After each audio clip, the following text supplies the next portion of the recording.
Indian team कभी कोई match हारती है और उसमें मैन ऑफ द मैच भी हमारा हो तो उसकी खुशी वैसी नहीं रहती जब तक टीम नहीं जीते। लेकिन इसका ये मतलब नहीं कि उसने अच्छा काम नहीं किया, but as a team it didn't work. So when you are doing a film also you are a part of a team, so sometimes the films don't do well, you get appreciated, but it's still you feel कि यार ये film चल जाती तो अच्छा होता। But I don't think you get motivation to be a better actor from what a film does. The motivation to be a better actor always has to be there. It's for your audiences.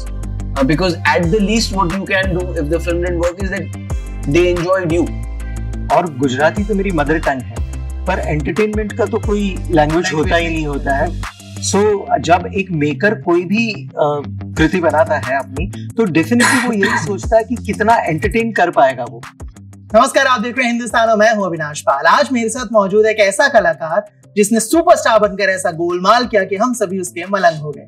इन्होंने जीता है सबका प्यार, one and only Kunal और director विपुल मेहता। स्वागत है आप दोनों का। Thank you. सबसे पहले तो क्योंकि personally what I believe is कि जो भी फिल्म होती है उसकी जो नींव होता है वो निर्देशक होता है। तो आपसे पहले बातचीत शुरू करूंगा, कंजूस मक्खी चूस का आइडिया कहाँ से आया, कैसे उसकी कास्टिंग का प्रोसेस शुरू हुआ, राइटिंग कैसा क्या रहा?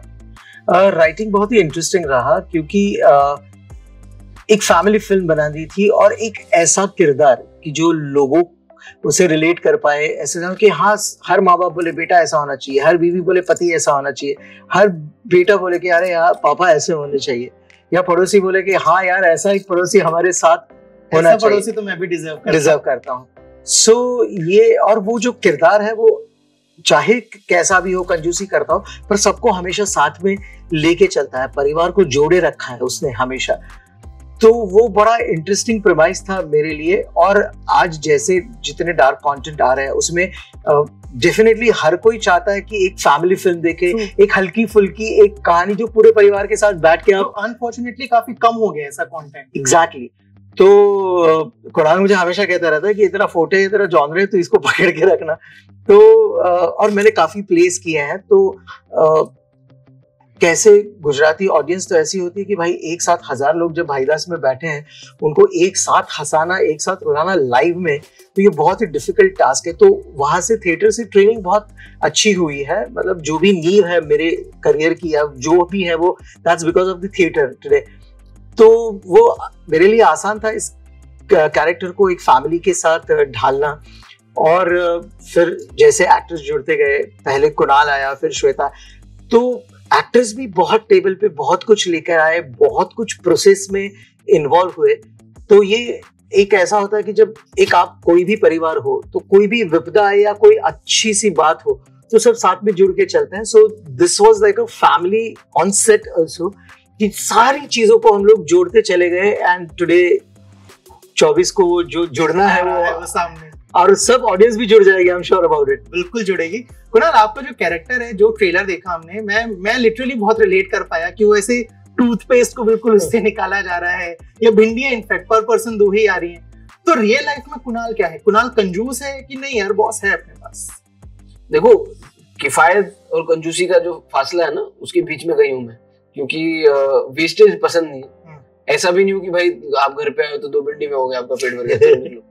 खाने में नहीं करते, बट खाना वेस्ट नहीं होना चाहिए। खाना पेट भर के खाओ लेकिन वेस्ट नहीं होना चाहिए। तो उस मामले में मेरा रेडार चलता रहता है। मैं कॉन्शियसली भी ट्राई कर रहा हूँ कि जो मतलब दिल तो बहुत कुछ चाहता है लेकिन इस सारी चाहत की आपको जरूरत नहीं है लाइफ में। तो just because you can afford to buy certain things, you should not buy everything and waste it. अगर वो आपके काम नहीं आ रही, आप किसी को दे रहे हैं तो अलग बात है, लेकिन अगर वो सड़ रही है आपके घर में, वेस्टेज हो रही है और या कूड़े में जा रही है, तो उसको लेकर मेरे को प्रॉब्लम है। जैसे मुझे बहुत प्रॉब्लम होता है जो गिफ्ट रैपिंग का पूरा काम है ना, आप अगर एक छोटा सा कुछ डब्बा भी मंगाते हैं तो वो इतने बड़े बॉक्स में आता है जिसमें टेप लगती है, फिर वो सारा कूड़े में जाता है। तो हम लोग इतना कूड़ा जमा करते हैं ना। तो अगर कंजूसी मुझे करनी है जानबूझकर, मैं करना चाहता हूँ उस गिफ्ट रैपिंग वाली चीज को निकालना चाहता हूँ, सीधा प्रोडक्ट पहुंचा दे यार मेरे तक। ये तो अभी का कुणाल हो गया। अगर मैं बात करूं पुराने कुणाल की, जब स्ट्रगल चल रहा था, जब शुरुआत हुई थी, तब कभी कुछ ऐसा किया कि यार दोस्त को बर्थडे पार्टी देनी तो बहाना बना दिया कि यार थोड़े पैसे बच जाएंगे, या खुद वो ऐसे टूथपेस्ट वाला कभी कुछ किया? टूथपेस्ट तो आज भी करते हैं, वेस्ट क्यों करना टूथपेस्ट? वो तो जो है बेलन से नहीं करते, लेकिन हाथ से जब तक उसकी जान नहीं निकल जाए, एंड तक की पूरा वसूल नहीं हो जाए, तब तक फेंकते नहीं है। बाकी रही बात जो कॉलेज वॉलेज में, तो कंजूस, उसको तो कंजूसी नहीं मानते थे, वो तो हमारा हक था। ये तो आज कोई कंजूस कह देगा, लेकिन तब तो ये होता था कि मैं पैसे बचा लिए मैंने। हाँ। 4 बर्थडे में खाई ट्रीट अपनी नहीं दी, देखो पैसे बच गए। हकीकत में पार्टी लेने में कभी कोई कंजूसी नहीं की।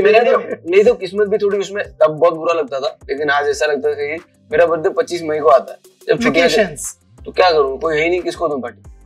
स्कूल में भी कहता था कि वो एक पीरियड फ्री मिलता था, क्योंकि आप जाके टीचर्स को जाके मेरे को मिलता ही नहीं था। और दूसरा प्रॉब्लम क्या होता था कि अगर जब आप जा रहे हो अपने बर्थडे पे मिठाइयाँ या स्वीट्स बांटने, तो आप एक लड़का साथ में ले जाते थे, क्योंकि वो स्वीट का डब्बा पकड़ता था।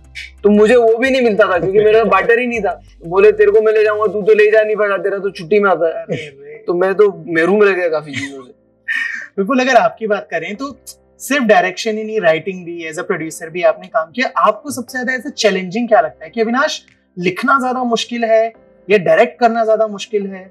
नहीं, जब डायरेक्टर ही राइटर होता है ना, तो थोड़ी आसान चीजें इसलिए हो जाती है क्योंकि पहले आप सीन को विजुअलाइज करते हो दिमाग में as a director, and then you write it. तो उसका मुझे बहुत ही फायदा हुआ है, बिकॉज हर एक सीन का बिगिनिंग, मिडिल और एंड होता है, हर एक सीन का।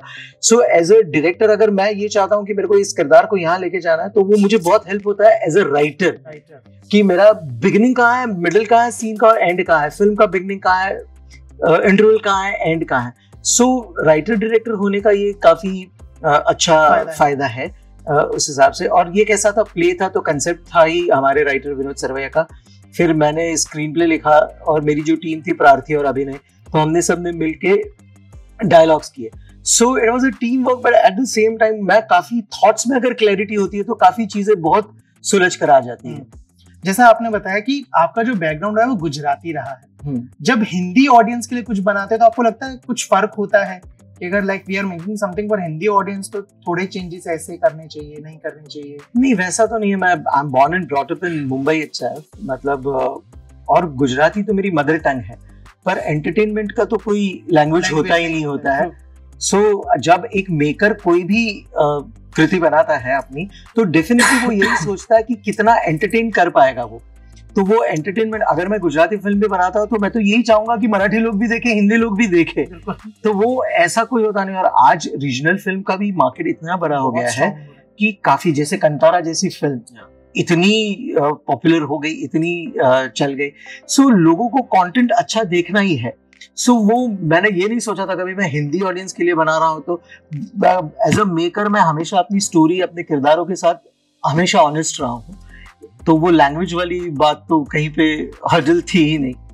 ना, जब भी हम कोई प्रोजेक्ट करते हैं, हम जब भी हम जिस भी चीज से जुड़ते हैं, हम चाहते हैं वो अच्छी जाए। अनफॉर्चुनेटली बहुत सारी फिल्म कभी कभी अच्छा नहीं परफॉर्म कर पाती हैं। एज एन एक्टर वो आपको इफेक्ट करती है कि यार ये नहीं चला तो अगले में और ज्यादा एफर्ट्स करने हैं, या क्या कुछ ऐसा अलग कर लूं जो चल जाए? ये काम पे असर डालता है? काम पे देखिए, आपको सिंपल सी बात है, जब इंडियन टीम कभी कोई मैच हारती है और उसमें मैन ऑफ द मैच भी हमारा हो, तो उसकी खुशी वैसी नहीं रहती जब तक टीम नहीं जीते। लेकिन इसका ये मतलब नहीं कि उसने अच्छा काम नहीं किया, but as a team it didn't work. So when you are doing a film also, you are a part of a team.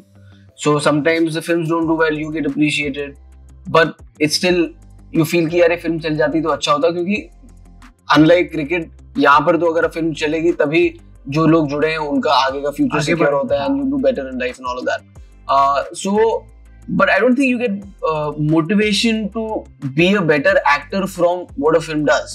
The motivation to be a better actor always has to be there. It's for your audiences, because at the least what you can do if the film didn't work is that they enjoyed you.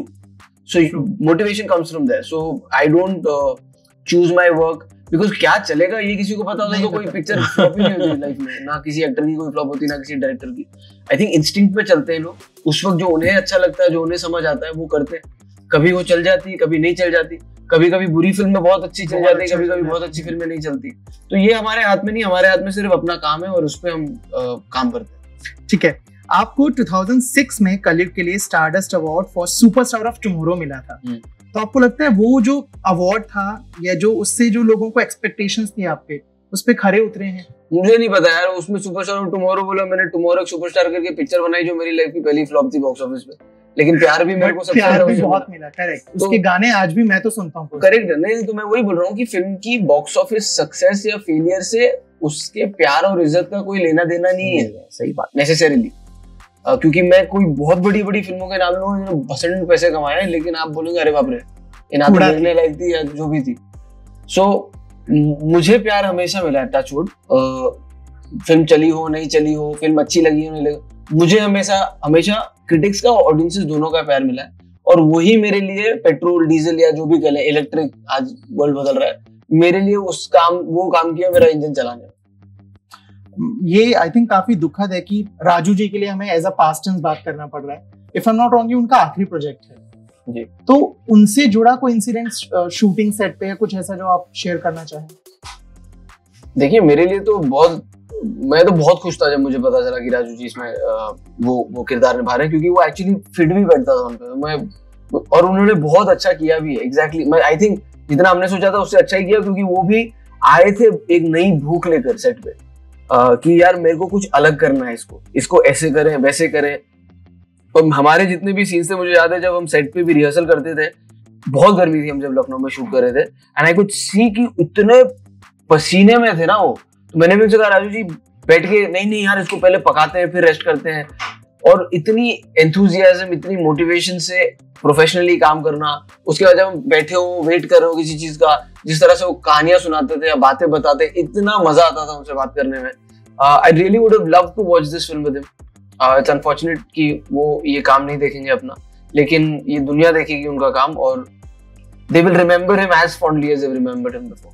मेरे साथ जब मैंने पहली बार राजू जी को हमने approach किया कि आपको ये रोल करना है, वो मुझे मिलने आए, मैंने उनको कहानी बताई और फिर वो बोले क्या चाहते हो? मैं बोला मैं कॉमेडियन राजू श्रीवास्तव नहीं चाहता, मैं एक्टर राजू श्रीवास्तव चाहता हूँ। बोला मैं चाहता हूँ कि आप एक किरदार निभाएं। मैंने आपको इसलिए नहीं बुलाया क्योंकि आप कॉमेडी करते हैं इसलिए आप ये रोल करें। And he just got up and he hugged me so tight. वो जो वार्मथ थी कि ओवरवेलमिंग था मेरे लिए भी और उनके लिए भी। तो वो बहुत ही इतने सरल और साले स्वभाव के इंसान हैं।